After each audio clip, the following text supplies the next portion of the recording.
2 U.S. Navy sailors arrested for allegedly providing military secrets to China. The leadership replacement of the CCP's rocket force has revealed 3 unusual aspects. U.S. Congressional Committee urges President Biden to expand limits on China investments. Thousands of people are trapped in Zhuozhou. Beijing discharged floodwater without warning. Russia and China share a global isolation and are building a non-Western alliance.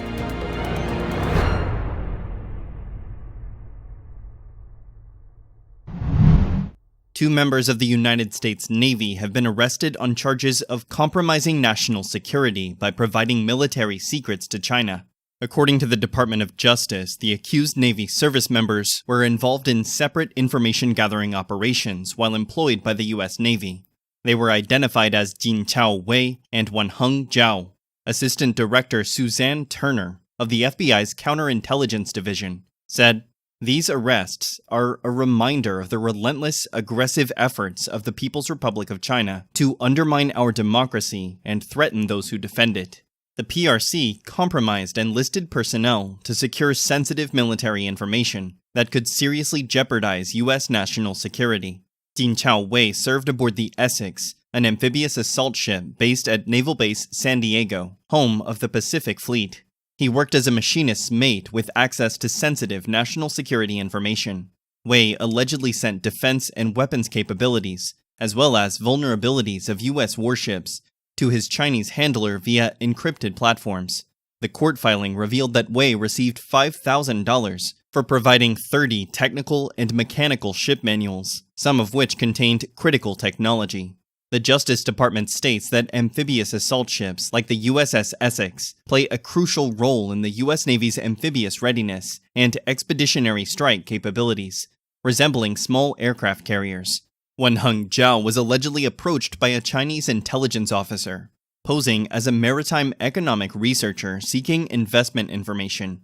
In exchange for bribes, Zhao allegedly sent non-public and controlled operational plans for a large-scale U.S. military exercise in the Indo-Pacific region to the Chinese military officer.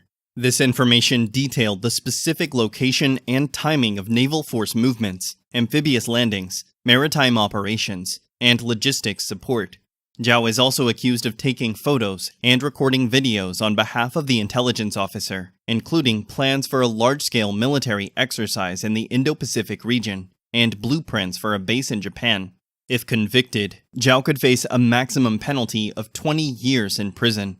Both men reportedly earned thousands of dollars while secretly working for China. U.S. Attorney Martin Estrada for the Central District of California said, "By sending this sensitive military information to an intelligence officer employed by a hostile foreign state, the defendant betrayed his sacred oath to protect our country and uphold the Constitution. Unlike the vast majority of U.S. Navy personnel who serve the nation with honor, distinction, and courage, Mr. Zhao chose to corruptly sell out his colleagues and his country." The Chinese government made an unexpected change in the leadership of the rocket force without disclosing the reason, which drew the international community's attention.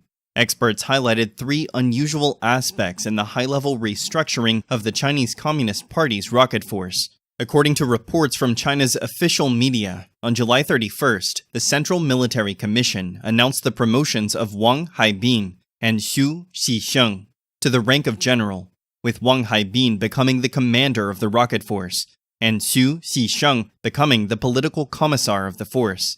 This indirectly confirmed the dismissal of General Li Yuchao, the former commander of the rocket force, and Commissar Xu Zhongbo, who had been missing for several months.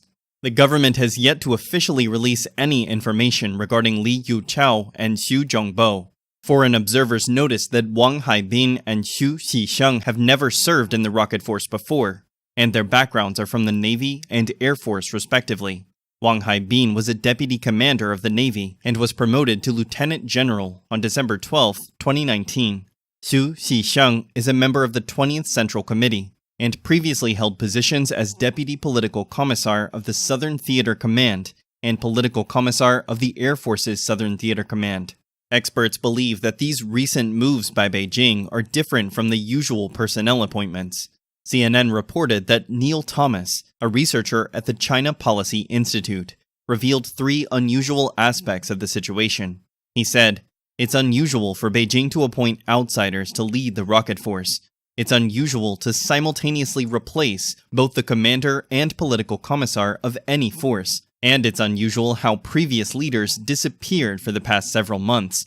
Roderick Lee, director of the China Aerospace Studies Institute at the United States Air Force University, stated, "The most unusual part of the announcement itself was probably the selection of a previously PLA Navy officer to become the rocket force commander.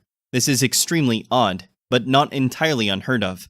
Before the rocket force restructuring, there were rumors for weeks that Li Yuchao had not appeared in public, indicating possible changes in the rocket force leadership, although it is unclear what caused the leadership change in the rocket force, or whether Li Yuchao and Xu Zhongbo were appointed to other positions. Experts believe this change reflects Xi Jinping's underlying concerns about military leadership. The rocket force controls China's nuclear and conventional missile programs on the mainland, including intercontinental ballistic missiles with nuclear warheads. China has used missile launches in military exercises to threaten Taiwan. Yun Sun, director of the China program at the Stimson Center, a U.S. advisory group, believes that the leadership change in the rocket force is relatively significant, especially at a time when China is trying to build its own nuclear weapons arsenal to counter the potential U.S. intervention in a Taiwan contingency.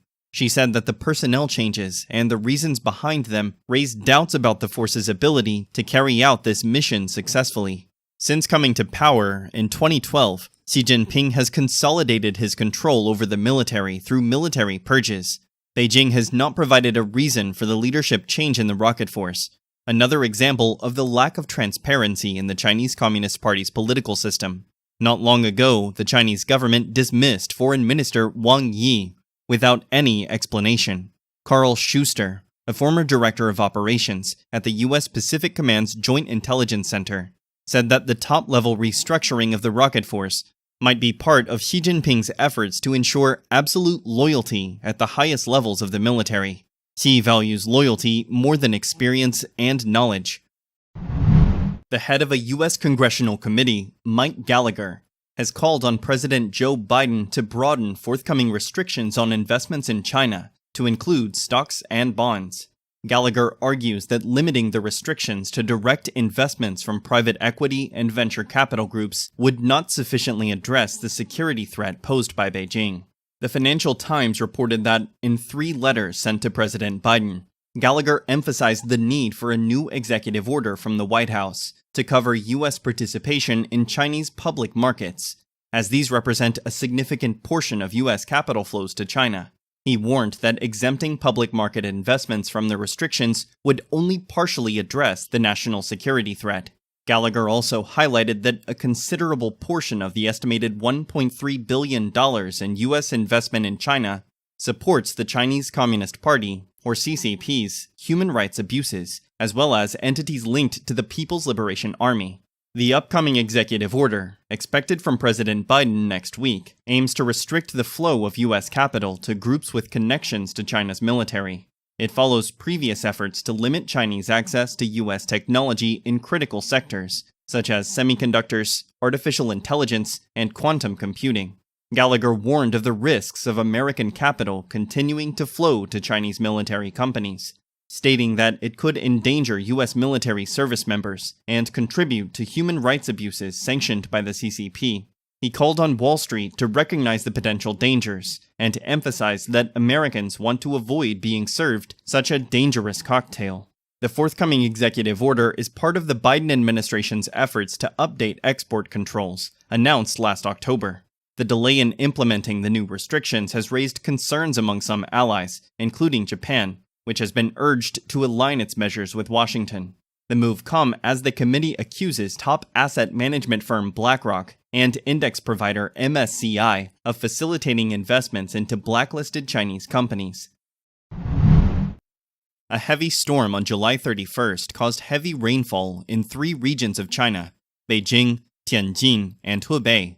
Among these regions, Zhuozhou City in Hebei Province, with a population of over 650,000 people, was severely affected by the localized heavy rain and floodwaters released from Beijing. Many distress calls were made online, with some netizens in Zhuozhou believing that the authorities failed to provide sufficient or any advance notice for evacuation, resulting in thousands becoming trapped. Emergency management staff in Zhuozhou City confirmed that they could not rescue the residents immediately. Their current efforts focused on relocating people to higher ground to avoid danger, while rescue teams assembled at the port to initiate the rescue operation. Updates indicated that the water level in the Shuixiang Renjia residential area had risen close to the second floor, trapping approximately 300 people on the lower floors.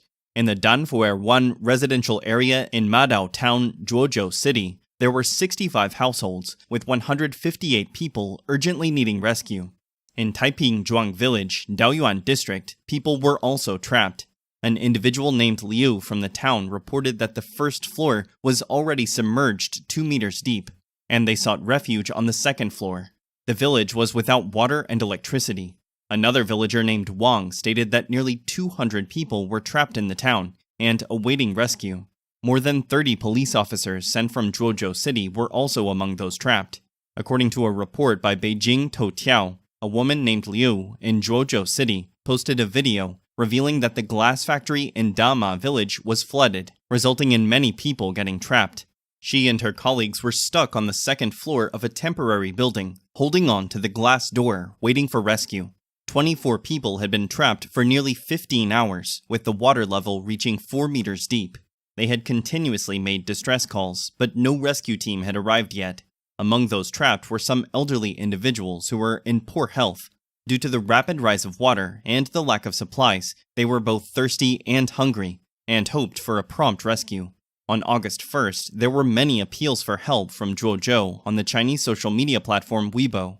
People were desperately seeking assistance and rescue from different areas in the city. Alongside these pleas for help, many netizens criticized the authorities for not providing evacuation warnings before releasing the floodwater. Account Chem011 stated, "From the beginning to the end, no one informed us about the need for evacuation. The village officials kept telling us to either believe in rumors or not to spread rumors, and not trust any news from sources outside the village community. It's a sophisticated system, but there was no flood prevention plan, only meaningless assurances from the leaders." Account SHZ94 said, "Can anyone tell me why they released the floodwater without prior warning, treating people's lives like rubbish?" Account Yang Yi stated. Another account expressed concern. How could they release floodwater without arranging for the safety of the downstream residents? It's a human disaster indeed.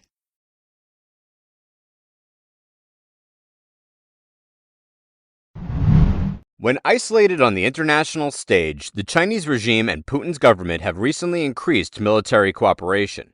According to Nikkei's report on August 4th, the Russian military and the military of the Chinese regime jointly participated in a joint exercise that began on July 20th to simulate the situation of facing U.S. and Japanese forces in the Japanese Sea. During the exercise, the Chinese regime and Russian forces operated around Taiwan and the Senkaku Islands under Japan's control. Speaking at the closing ceremony on July 23rd, Russian flotilla commander Rear Admiral Valery Kazakov said the exercise had strengthened China and Russia's ability to deal with military threats at sea and in the air. 2 Russian ships also visited Shanghai from July 5th to the 11th. During a joint communication exercise on July 11th, a Chinese ship sent a signal saying that friendship with Russia would last forever. Beijing is not only looking to Russia, it is shunned by the West. The force ruling China has also increased cooperation with Pakistan, Cambodia, Laos, and others. Nikkei commented that the basic strategy behind China's military diplomacy is to unite non-Western nations into counterbalancing alliance with the U.S. and its allies. Chinese regime forces have repeatedly approached U.S. ships and warplanes in the Taiwan Strait and South China Sea. The Chinese regime's foreign minister Wang Yi said in a speech posted on July 28th that Beijing will continue to create a new phase in China's distinctive major country diplomacy.